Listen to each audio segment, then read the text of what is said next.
मैं सदिया आप जो है दोस्तों, आपका और हमारा अपना रिएक्शन यूट्यूब चैनल, उम्मीद करते हैं आप सब खैरियत से होंगे। जो हंसते मुस्कुराते रहे, अपना प्यार दिखाते रहे, हमारे चैनल लाइक शेयर करते हैं। तो चलते हैं। If India and Pakistan go to war, who will win? कौन जीतेगा?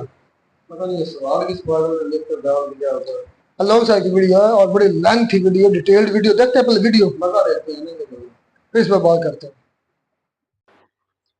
नमस्कार दोस्तों, डीडी रेट के एक और रिएक्शन वीडियो में आप सभी का स्वागत है। मैं हूं आलोक। तो आज जो वीडियो मैं आप लोगों के साथ देखने वाला हूं और जिस वीडियो पर मैं रिएक्शन देने जा रहा हूं वो वीडियो है रियल एंटरटेनमेंट टीवी का और इसका टाइटल है if India and Pakistan go to fight who will win. बड़ा ज़बरदस्त सवाल है। सवाल इसलिए है क्योंकि मुझे लगता है कि शोएब भाई और मैं ये दोनों बात जानते हैं कि सच्चाई क्या है, लेकिन पाकिस्तान की जनता जो है वो बचपन से पढ़ती आ रही है यही कि भाई चारों जंग वो जीते हैं। तो मुझे पक्का भरोसा नहीं, पूरा यकीन है, सब कुछ है कि किस तरह के जवाब उधर से आने वाले हैं। तो चलिए ज़रा देखते हैं भाई कि क्या पाकिस्तान की जनता इस सवाल पर क्या कह रही है। मेरा आज का सवाल ये है कि इंडिया बहुत तेज़ी से तरक्की कर रहा है और इस बात को ना सिर्फ इंडिया बल्कि पूरी दुनिया मान चुकी है और पाकिस्तान के जो वज़ीर आज़म है वो भी कह चुके हैं कि इंडिया तरक्की कर रहा है। कल को अगर इंडिया और पाकिस्तान का मुकाबला होता है, आपको लगता है कि पाकिस्तान मुकाबला कर सकेगा? जी अल्हम्दुलिल्लाह पाकिस्तान। जी बोलें। पाकिस्तान है इंडिया से कई हद तक ज़्यादा है, उसके एटमी ताकत भी ज़्यादा है, इसकी फ़ौज भी ज़्यादा है। हमारी फ़ौज कम है? हमारी ज़्यादा है, इंडिया से भी कम है भाई एटमी। हाँ, इतने हम पाकिस्तान के शेर हैं, हमारी फ़ौज से अलग रहेगी और हमारे जैसे शेरों से इंडिया मुकाबला करके देखे, हम अपने जैकेटों के साथ बम बरूद बन के उनके अंदर बढ़ जाएंगे तो भाई मार देंगे उनकी। तो वो भी वहाँ के भी तो लोग मौजूद हैं, उनके पास भी बम मौजूद हैं, तो वो भी तो ऐसा कर सकते हैं। और सर जो हमारे नबी हमारे ला इलाहा इल्लल्लाह मोहम्मद की जौन सी ताकत है ना हमारी आवाम में, हमारे पाकिस्तान में जौन सी ताकत है, इससे ताकत है कि ना इंदे तो ना कोई नहीं हैवी हो सकता। ठीक है, चलें आपकी ये बात मान लेते हैं, लेकिन वहाँ पे भी तो मुसलमान मौजूद हैं, वहाँ पे भी वो ला इलाहा का कलमा पढ़ते हैं, वहाँ पे भी वो जो उनसे उस फौज में मौजूद हैं मुसलमान, फिर वो भी ऐसा करेंगे? मैं दोनों कह रहा भाईजान, ਜਿਹੜੇ ਹੈਗੇ ना वो भी साढ़े भाई है, वो भी साढ़े भाई है ਜਿਹੜੇ साढ़े नबी का कलमा पढ़ते और साढ़े दीन ਨੂੰ ਮੰਨਦੇ है। ठीक है, ਇਹ दूसरे मुसलमान ये योद्धियां की गल कर रहा मैं, ਜਿਹੜੇ इंडिया के है उन्होंने वास्ते ਇਹ पैगाम दे मजबूत अल्हम्दुलिल्लाह ला इलाहा इल्लल्लाह मुहम्मदुर रसूलुल्लाह। इमरान खान है कलमा पढ़ते आका है, इंशाल्लाह साढ़े च इन्नी को ताकत और हिम्मत जरूरत हैगी ते असी मुकाबला की असी इंडिया की मैं कहना तबाही फेर देगा, छोटा ये पाकिस्तान का बच्चा ही तबाही फेर देगा। आप क्या कहना चाहते हैं इस हवाले से? जान इंडिया और पाकिस्तान की बात कर रहे हैं आप? जी अल्हम्दुलिल्लाह पाकिस्तान इंडिया पे बहुत तकड़ा है। कैसे तकड़ा है, जरा समझाएं देखने वालों को। ये इंडिया के लोग देख रहे हैं, उन्हें पता चले हम कैसे तकड़े हैं। देखो भाईजान, हमारे पास सबसे पहला ला इलाहा इल्लल्लाह मोहम्मद रसूलुल्लाह, सबसे पहला सुपर पावर यही है। ठीक है, सुपर पावर यही है। मेरी बात सुने, मेरी एक मिनट बात सुने। वहाँ पे भी 30 करोड़ मुसलमान हैं, वो भी उधर की फौज में शामिल हैं, वहाँ के मुसलमान, फिर उनके पास भी तो ईमान है। बात ये नहीं है मेरे भाई, असल बात ये है ना, देखो अभी पाकिस्तान भी जो है ना, पाकिस्तान के अंदर भी सारा मुसलमान है, 22 करोड़ से सारा मुसलमान रहते हैं ना, ठीक है। लेकिन हमारा ऊपर जो हुकूमत अभी चल रहे, ये किसका चल रहे? हुकूमत की बात ही नहीं मैं वो देखो हुकूमत की बात हो रही है ना, अभी बात हुकूमत की है। जब हुकूमत तुम्हारा पावर में हो तो तब तुम्हारा मुल्क ऊपर जाएंगे ना। जब हुकूमत अभी हमारी हुकूमत पावर में नहीं है, नहीं, तो फिर इसका मतलब अभी हम मुकाबला नहीं कर सकते। मुकाबला हम कर सकते, हमारा अवाम 22 करोड़ अवाम कर सकते, लेकिन हमारे ऊपर जो हुक्मरान मुसलत हुए वो नहीं कर सकते। वो नहीं कर सकते, ठीक है। हमारी 22 करोड़ अवाम है, उनकी 1 अरब 22 करोड़ अवाम है, फिर कैसे मुकाबला? तो भाईजान बात सुनना, 1974 का लड़ाई आपने देखे हुए? नहीं देखा तो नहीं सुने, तो उसमें जीत किसका हुआ था? ये आपको बताया जाता है, हमें बताया जाता है, हमारा हुआ था, उन्हें बताया जाता है उनका हुआ। ओ भाईजान 74 में कौन सी लड़ाई हुई थी? 74 में तो कोई लड़ाई नहीं हुई भाई। लड़ाई तो वही हुई है 47, 65, 71 और 99 करगिल। इसके अलावा तो कोई लड़ाई नहीं हुई है। खैर, जीत हमारा हुआ था अल्हम्दुलिल्लाह। हम लोग जो ना, आपकी तो बड़ी उम्र है, ये बताएं 4 जंगें हुई हैं, कितनी जंगें हम जीते हैं उनसे? 4 जंग में 4 जंगों में हम लोगों ने सारा जीते हैं, लेकिन हम लोगों ने पता है क्या, हमने हर किस शख्स किस वो जो 93,000 सिलेंडर हुए थे वो फिर किसके हुए थे? भाईजान मेरा भी बात सुन लो ना, तुम हमारा को भी टाइम दियो ना। जब देखो 1999 में जो हमारा लड़ाई हुआ था कारगिल में, वो हम लोगों ने शिकस्त किस बात में खाया था? आया तो था वो जो भी नहीं, हमने शिकस्त किस बात में खाया था?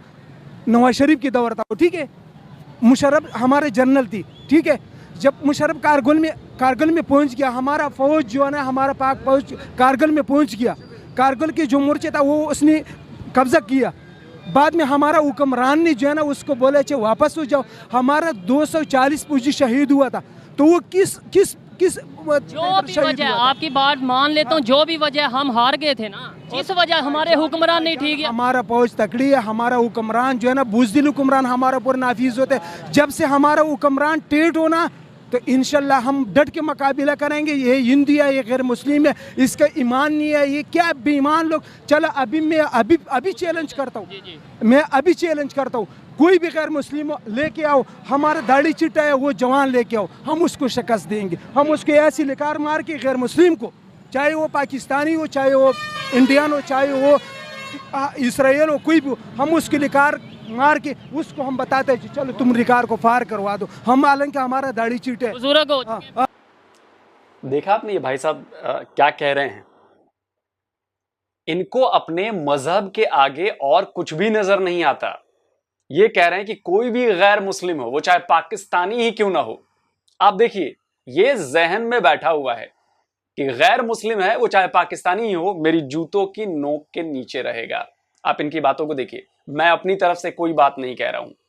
ये जो इन्होंने बातें कही हैं वही उसको मैं एक्सप्लेन कर रहा हूं, उसको दोहरा रहा हूं। इनके लिए गैर मुस्लिम मतलब जूतों की नोक के नीचे रहेंगे। आप सुन लीजिए, मैंने कुछ भी नहीं कहा है, आप सुन लीजिए। तो ये है इनकी नीयत, ये है इनकी सोच। और ये जो जितने मैक्सिमम पाकिस्तानी है ना, जो आम जनता है, उनकी सोच यही है। कुछ परसेंट होंगे जो थोड़े समझदार हैं, जिनको चीजें समझ में आती हैं, वो भले ऐसा ना कहें।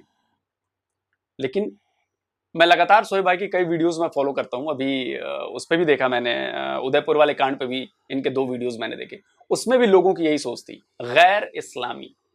आप इस बात को समझिए, ये मजहबी जिद जो है ना, लेकिन अभी भी पाकिस्तान के लोगों को ये बात समझ में नहीं आ रही है कि ये मजहबी जिद उन्हें कहां लेकर जा रही है। नहीं आ रही है समझ। फिर भी हमारा अल्हम्दुलिल्लाह ला इलाहा इल्लल्लाह मोहम्मद रसूलुल्लाह इसके अंदर है। जिसके दिल के अंदर यही है ना, यही कलमा है, जो नबी अलैहिस्सलाम की उम्मत है, वो कभी भी न शिकस्त मानते। हमारा एक इमरान खान है, ईमानदार है। वो अमेरिका के डट कर हर तकरीर में जो है ना अमेरिका को बिल्कुल फ्रेश जवाब देते। कर्जा भी अमेरिका से ही लेते हैं। कर्जा तो अमेरिका से लेता है भाईजान। जब हमारा मुल्क को जो गुजरा हुआ, जो माजी के हुक्मरानों ने दिवाला किया, तो मजबूरी से वो लेते कर्जे तो लेते हैं। अच्छी बात है। जो टेक्नोलॉजी की अगर बात कीजिए, क्योंकि अब जदीद दौर है ना, अब जज्बा तो अपनी जगह है, लेकिन अब आप उस जज्बे का क्या करेंगे? आपको उधर से मज़ाइल। भाईजान बात सुनो, मेरा भी बात सुनो। एक छोटा सा सवाल में, अफगानिस्तान में क्या चीज़ था?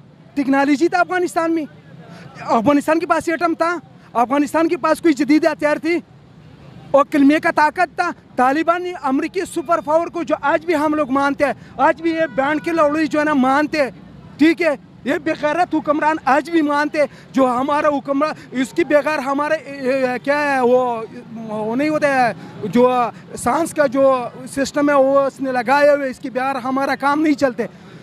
तो वो तालिबान ने जो है ना ये है कि एक बंदूक के साथ उसको शिकस्त दी कि बहन चौथों को जो है ना किधर लेके गया, वापस अमेरिका लेके होते हमारे जो है ना।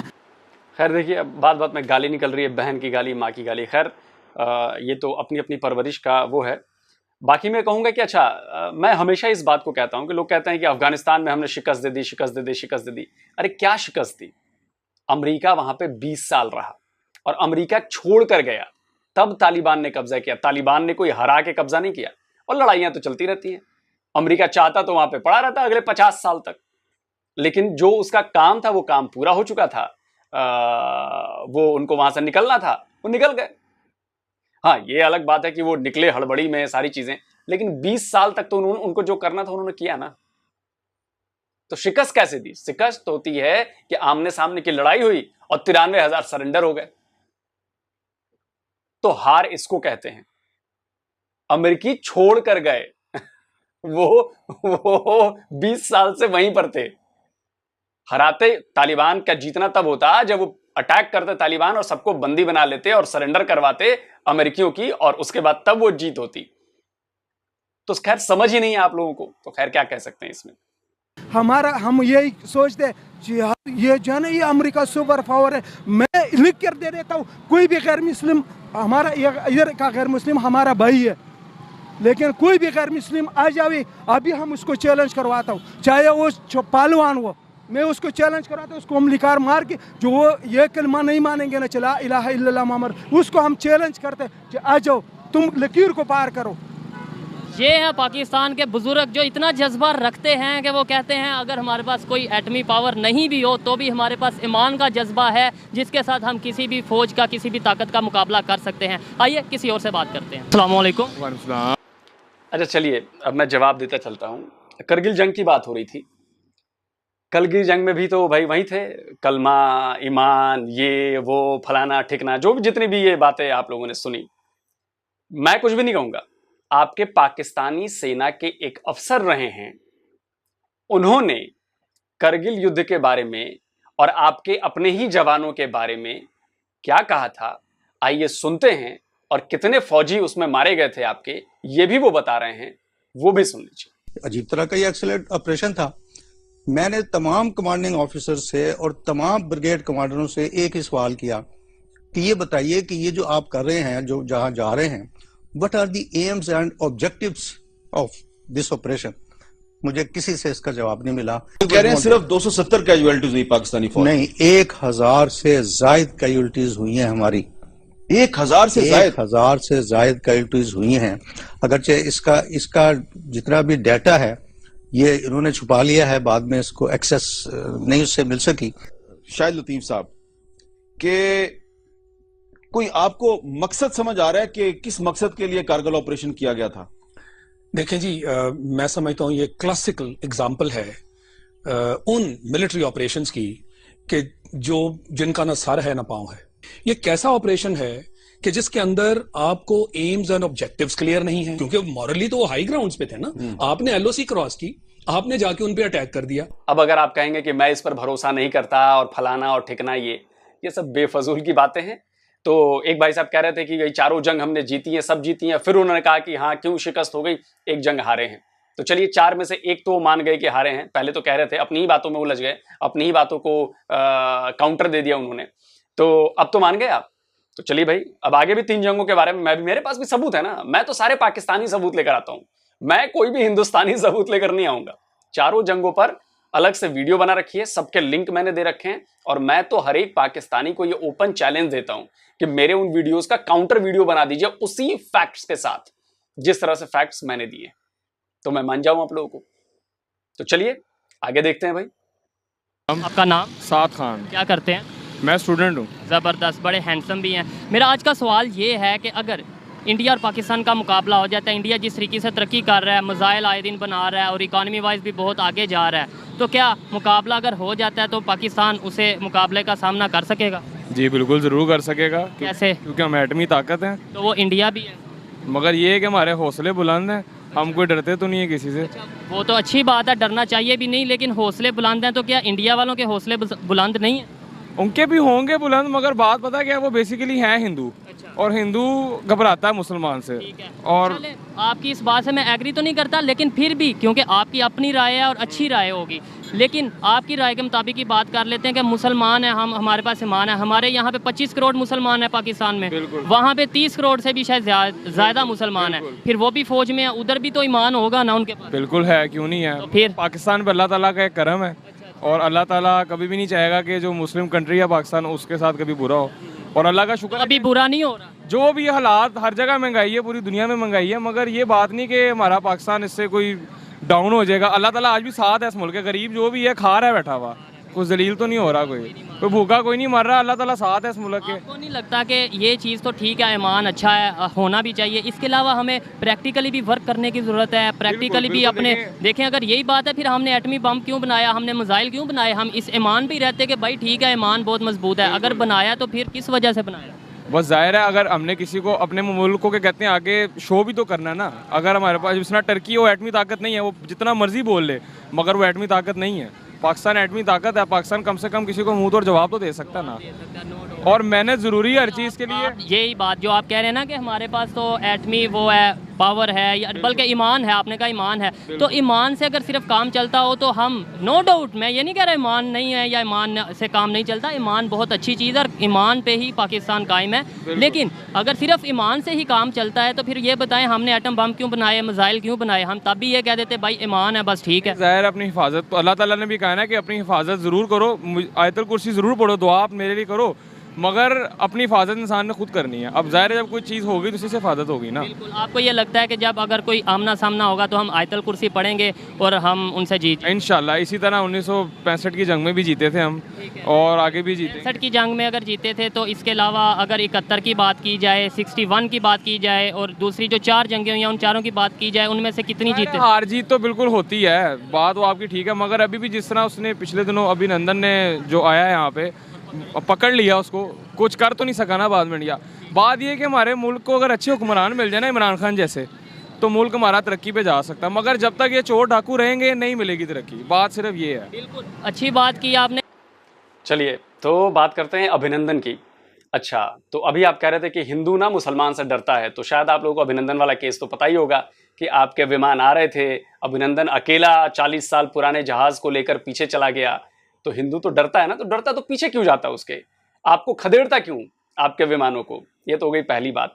दूसरी बात, लड़ाई में गोली लगना, मरना मारना ये सब चलता रहता है, तो चलिए आपने पकड़ लिया, तो ये कोई पहली बार तो हुआ नहीं भाई। 93,000 तो हमने भी पकड़े थे आपके, आपने तो एक अभिनंदन पकड़ा, हमने तो 93,000 पकड़े थे, उनका सरेंडर कराया था। वर्ल्ड वॉर के बाद सबसे बड़ा सरेंडर हुआ था पाकिस्तानी सेना का, आप समझ रहे हैं इस बात को?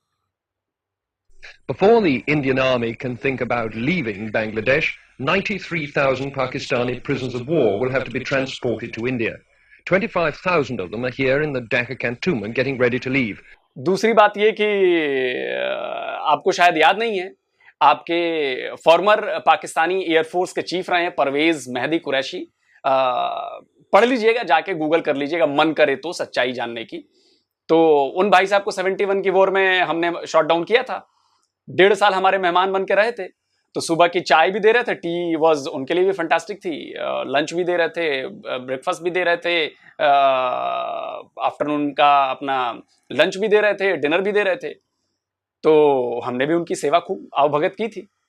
और अभिनंदन हमने तो 1.5 साल रखा, अभिनंदन को तो आप 48 घंटे के बाद आपने छोड़ना पड़ा, और क्यों छोड़ना पड़ा ये भी मैं नहीं कहूंगा, ये भी आपके ही एक पाकिस्तानी भाई बता रहे हैं कि क्यों छोड़ना पड़ा। और अभिनंदन की क्या बात करते हैं, मुझे याद है शाह महमूद कुरैशी साहब उस मीटिंग में थे जिसमें प्राइम मिनिस्टर साहब ने आने से इनकार कर दिया और चीफ ऑफ आर्मी स्टाफ तशरीफ लाए, पैर कांप रहे थे, पसीने माथे पे थे, और हमसे शाह महमूद साहब ने कहा, फॉरेन मिनिस्टर साहब ने, कि खुदा का वास्ता है अब इसको वापस जाने दें, क्योंकि 9 बजे रात को हिंदुस्तान पाकिस्तान पे अटैक कर रहा है। तो क्यों छोड़ना पड़ा ये तो आपको अंदाजा लग गया होगा ना, मैं कुछ भी नहीं कहूंगा, एक भी इंडियन नहीं कहेगा। और रही बात 65 की लड़ाई की, तो 65 की लड़ाई की बात तो बताइए कि कैसे जीते आप, जरा हमें भी बता दीजिए भाई कि जीत के आपने हासिल क्या कर लिया, 65 की लड़ाई जीत के आपने हासिल कैसे किया भाई। जैसे 47 की लड़ाई हमने जीती तो हमने कश्मीर 2/3 हिस्से पर कब्जा कर लिया, मतलब कश्मीर हमारे पास आ गया, हमने आपने जो कब्जा करने की कोशिश की थी आपको हमने भगा दिया, LOC बन गई, उस पर भी वीडियो देख लीजिएगा। 65 की लड़ाई पे किसने कितनी जमीनों पे कब्जा किया था उसका भी एक डेटा है, वो भी देख लीजिए। तो यहां भी हमने आपकी जमीन पर ज्यादा कब्जा किया था, लाहौर तक पहुंच गई थी हमारी फौज, बाद में सीज फायर हो गया। Lahore garrison, which was supposed to defend these things, they were the commander himself was on duty. So this is why I say that the whole thing was a total absurdity. Lahore बिल्कुल अनडिफेंडेड था। उसकी वजह ये थी कि आप सोच भी नहीं सकते थे कि इंडिया इंटरनेशनल बॉर्डर क्रॉस करके, और आपका ख्याल था अगर इंडिया कुछ करेगा भी तो कश्मीर में करेगा और वहां आप तैयार करके बैठे हुए थे। आपका ये ख्याल नहीं था कि India actually international border cross करेगा। तो मतलब है कि फिर ये पता चला कि नहीं, हिंदुस्तान की फौजें आ रही थी, वो वहां क्योंकि डिफेंस कोई नहीं था, उन्हें वो शक में आ गए कि शायद कोई ट्रैप तो नहीं है कि पाकिस्तान की नजर ही नहीं आ रहे डिफेंडर्स, फौज ही नजर नहीं आ रही है, और ये ना हो कि हम अंदर चले जाए, कोई ट्रैप हो और घेराव हो जाए। तो वो रुक गए, सोचने लग पड़े कि यार ये क्या हो रहा है। नहीं तो वो तो बिल्कुल आधे घंटे के डिस्टेंस पे थे उनके टैंक। तो उसके बारे में भी आपको बताया जाता है कि भाई हम जीत गए और हमने भारतीयों का ये कर दिया वो कर दिया, जबकि सच्चाई जो है वो कुछ और है। समझ रहे हैं ना? वालेकुम सलाम। आपका नाम? फजल रहीम। ये आपका स्टॉल है? हाँ जी। ठीक है। मेरा आज का सवाल ये है कि अगर इंडिया और पाकिस्तान का मुकाबला होता है, क्या पाकिस्तान इस टाइम इस स्टेज पे, इस पोजीशन पे है कि वो इंडिया का मुकाबला कर सकेगा अच्छे तरीके से? इंशाल्लाह बिल्कुल कर सकेगा। इंशाल्लाह, वो तो मेरी भी दुआ है। पहले नंबर पे मेरी दुआ है ऐसा कोई मौका ही ना आए, लेकिन आए तो फिर मुकाबला कर सके। लेकिन इंशाल्लाह के अलावा हकीकत के ऊपर अगर बात की जाए तो इंशाल्लाह पहुँच से आगे अवाम भी बड़ा तेज है। अवाम भी तो, उनकी भी तो अवाम है, पहले अवाम लड़ेगा। अवाम उनकी भी तो है ना, उनकी हमारे से ज्यादा है। ये सारा कौम बहादुर है। पाकिस्तान कौम बहुत बहादुर कौम है। कौम बहादुर है जी। और इंडिया की कौम बहादुर नहीं है, इसकी क्या वजह? इसका ईमान का कुव्वत है।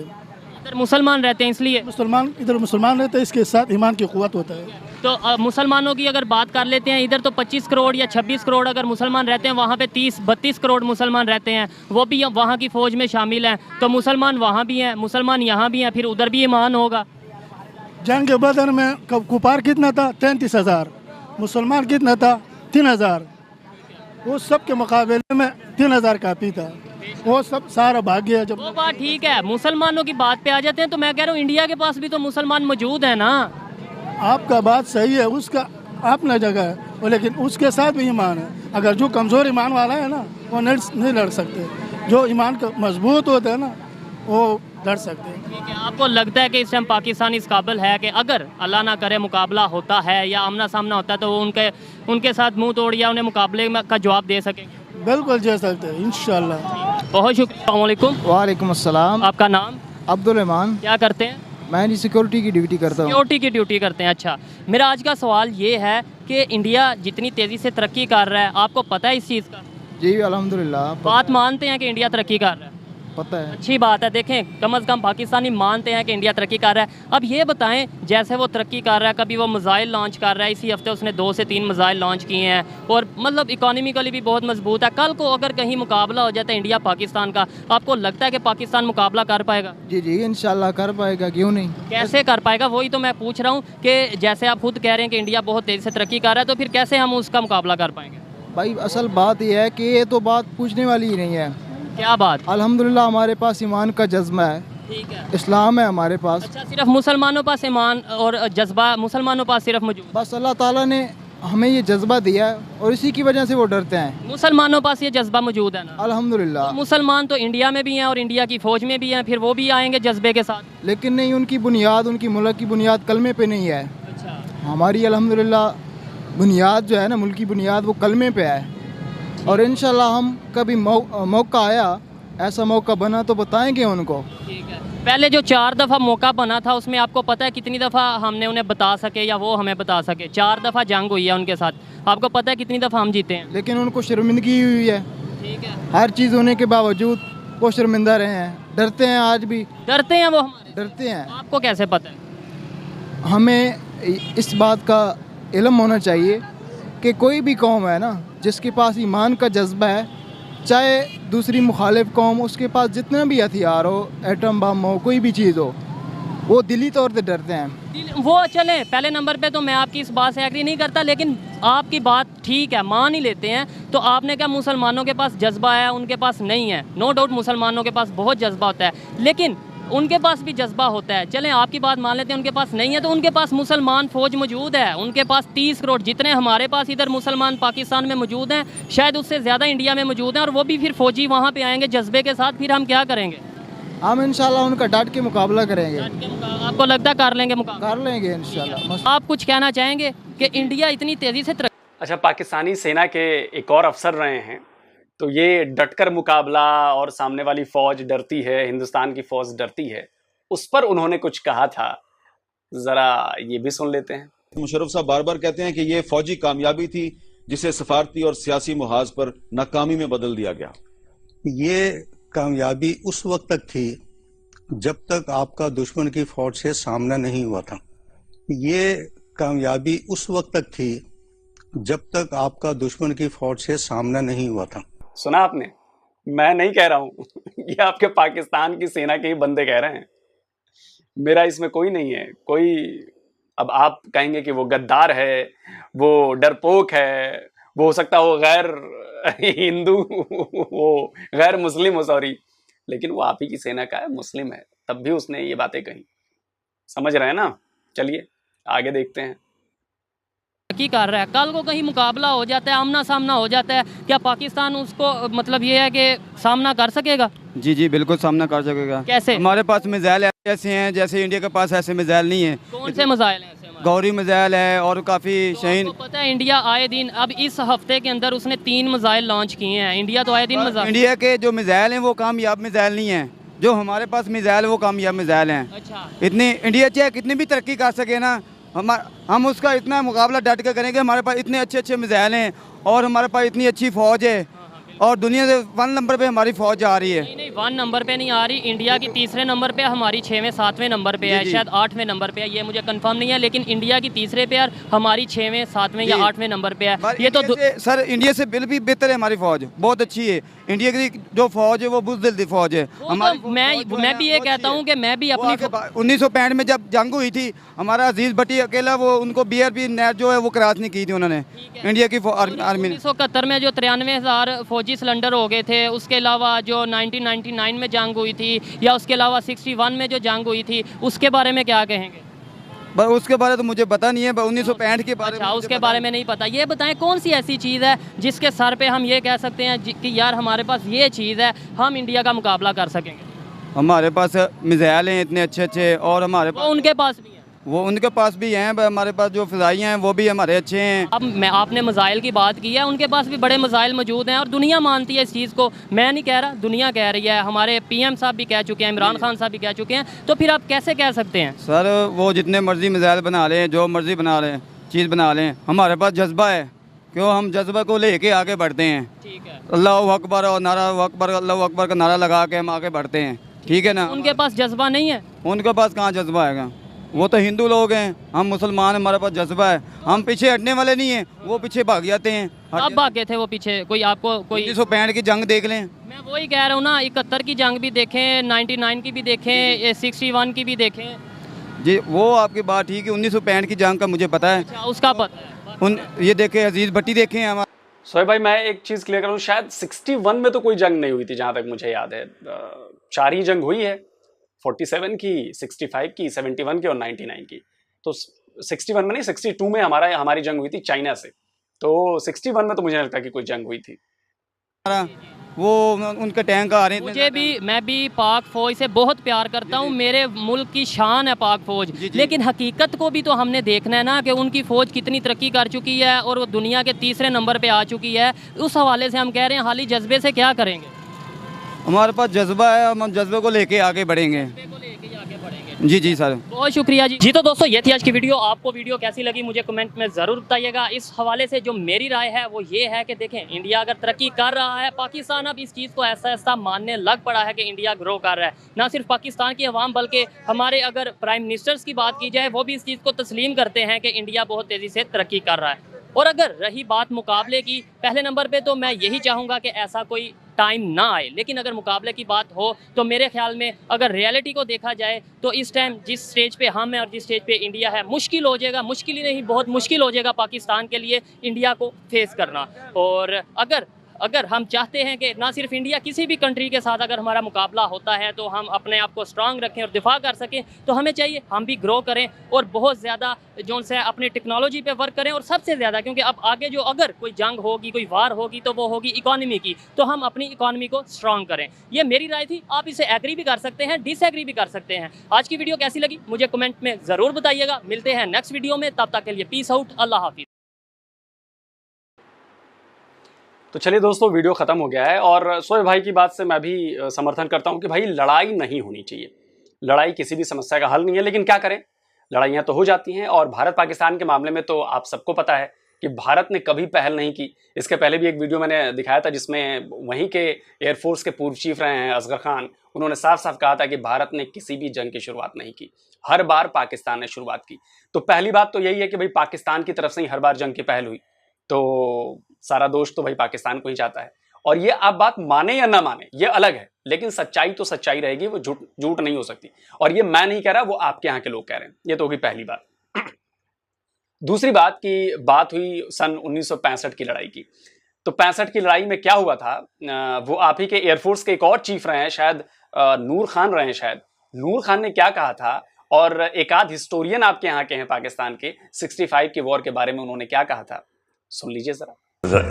Bad for Pakistan, but you had to accept it as a result of your losing or not the war that you managed to. But in fact, you had to stop the war because you were not. You couldn't have carried on much longer. Educated people, they know the reality of the war. They know that it was our fault. They know it was a mistake, and then we should admit it. I think at this moment, instead of celebrating it, we should recognize our mistakes. American ambassador taunted Ayub Khan. He said, Indians got you by your throat. It was an unfortunate war.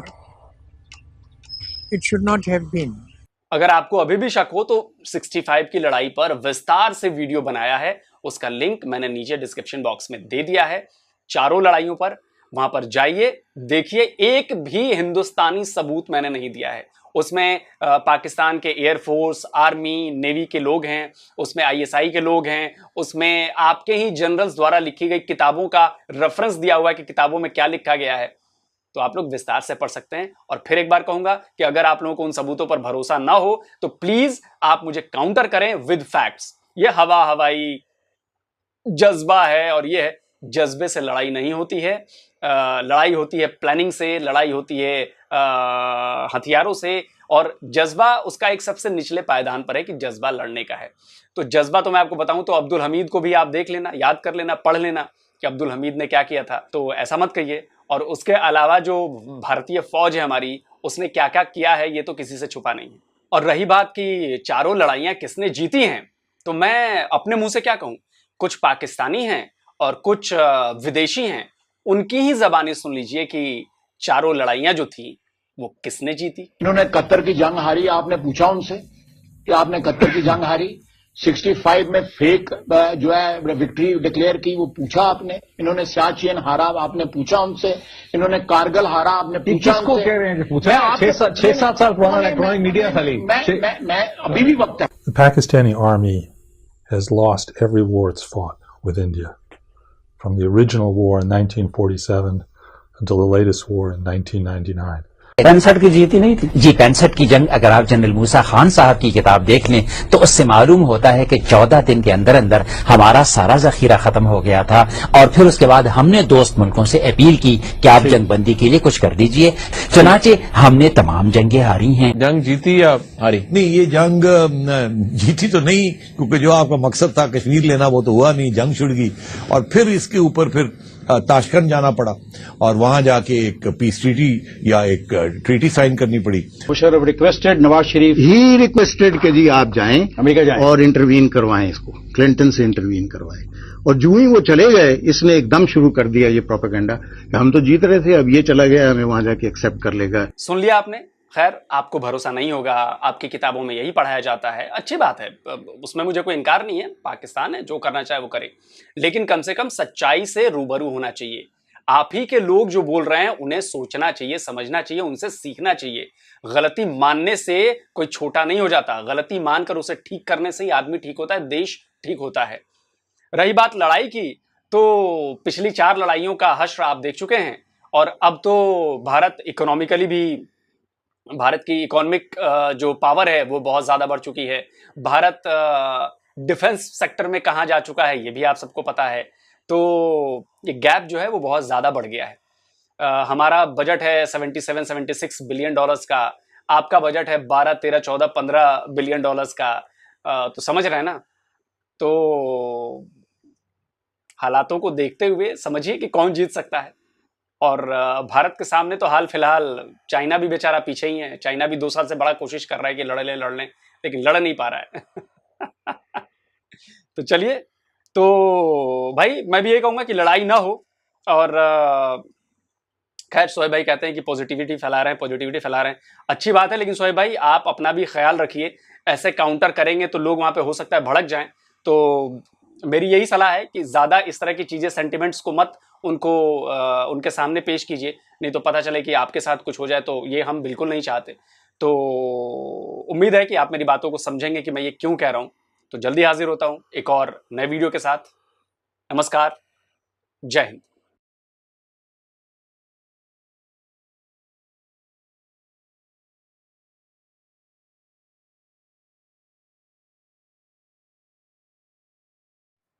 तो जो दोस्तों video भी खत्म। मैंने कहा कि मजा लेते हैं यार, पाकिस्तानी जेल।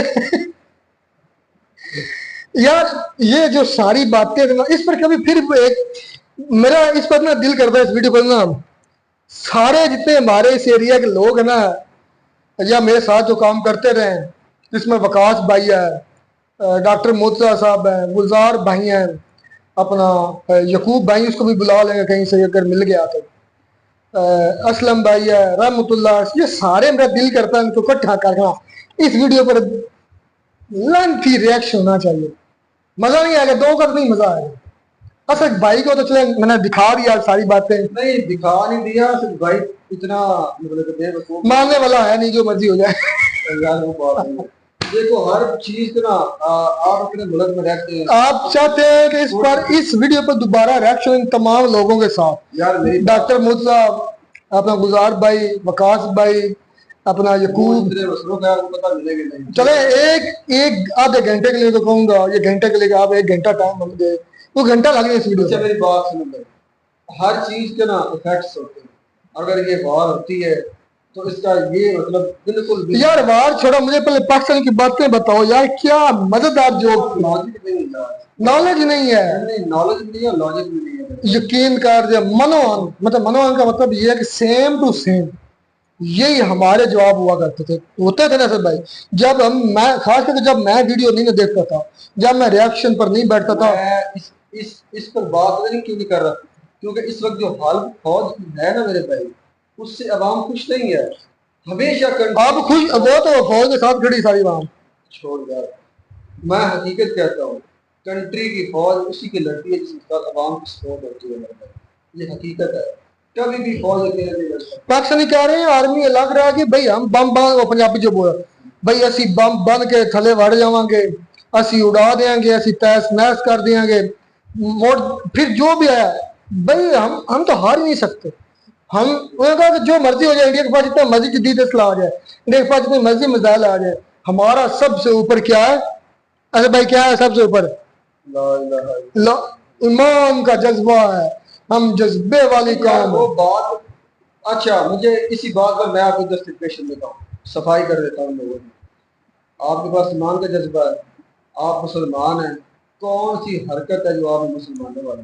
पता है आपके पास ईमान किधर है?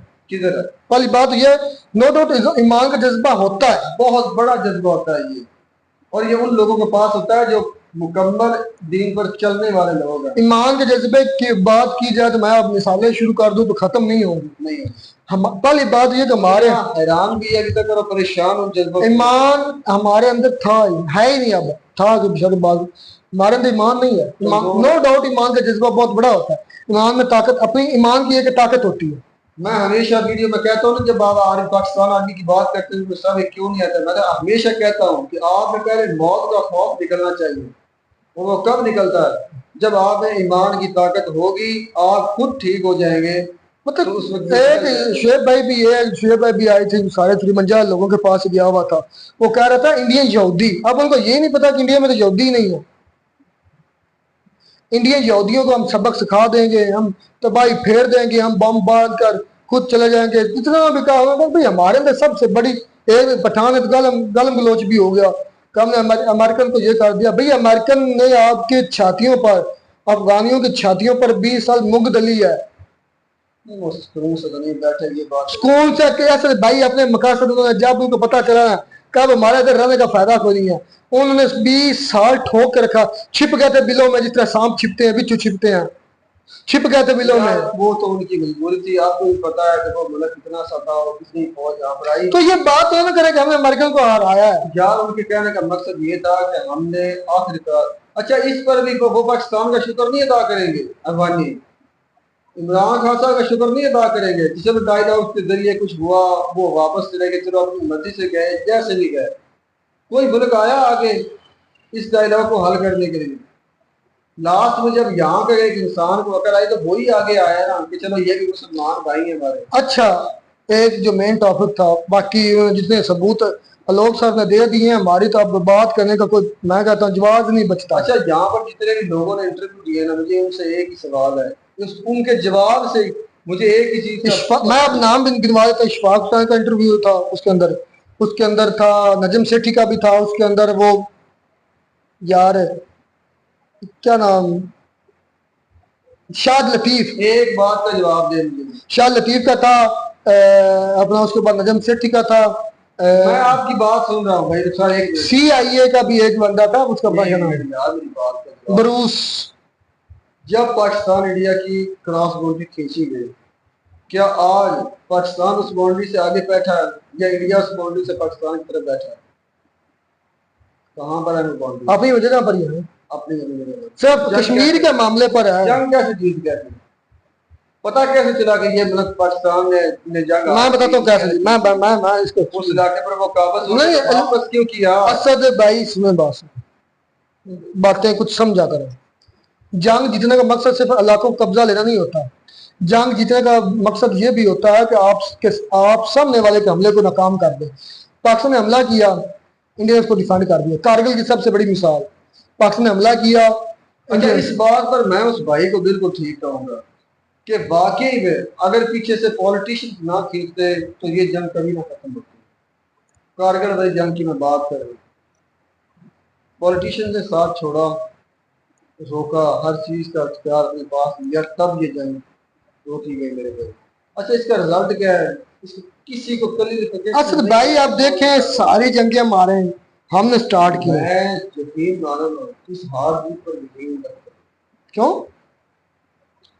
हार जीत का फैसला तब तक नहीं होता जब तक एक मुल्क को पूरी तरह से ना एक मुल्क पर काबिज ना हो जाए, जैसे अमेरिका, अफगानिस्तान। तुम्हारी जो स्ट्रेटजी या तुम्हारी हार जीत की जो डेफिनेशन वो अलग है, जो असल डेफिनेशन यही है कि अगर कोई आक्रमण आप पर करता है, आप पर हमला करता है, अगर आप उसको मर्दाना बात बल्कि उसको मिसाल यार वीडियो बड़ी लंबी हो जाए, मैं थका मिसाल देता हूँ। एक कंट्री दूसरी कंट्री पर हमला आवर होती है, अब मैं मिसाल देता हूँ खिलाफत उमर की, हज़रत उमर की खिलाफत की मिसाल देता हूँ, या उसको छोड़ो खिलाफत उस्मानिया की मिसाल देता हूँ कि वो यूरोप पर हमला आवर होते हैं, तो क्या वो हमला करके वापस अपने मुल्क में आ जाते थे कि उनके एरिया पर काबिज रहते थे? अच्छा भाई, उस वक्त यूनो नहीं था, उस वक्त रूल नहीं थे, मेरी बात सुन लो, उस वक्त रूल नहीं थे, उस वक्त जिसकी लाठी उसकी भैंस। आज रूल है, आज भी वही कानून है। मेरी बात सुनो, जब इंडिया आगे बढ़ता था या इंडिया को कब्जा करते थे तो यूएन में जाते थे तो वो वापस हो जाते थे पाकिस्तान को, जिसकी सबसे बड़ी मिसाल 1971 की हमारे जो कैदी हमें वापस हुए, जिसकी बड़ी मिसाल तो वो तो बांग्लादेश अलग बन गया, वो तो उनकी अपनी डिमांड थी, बंगालियों की, बांग्लादेशियों की अपनी डिमांड थी। तो ये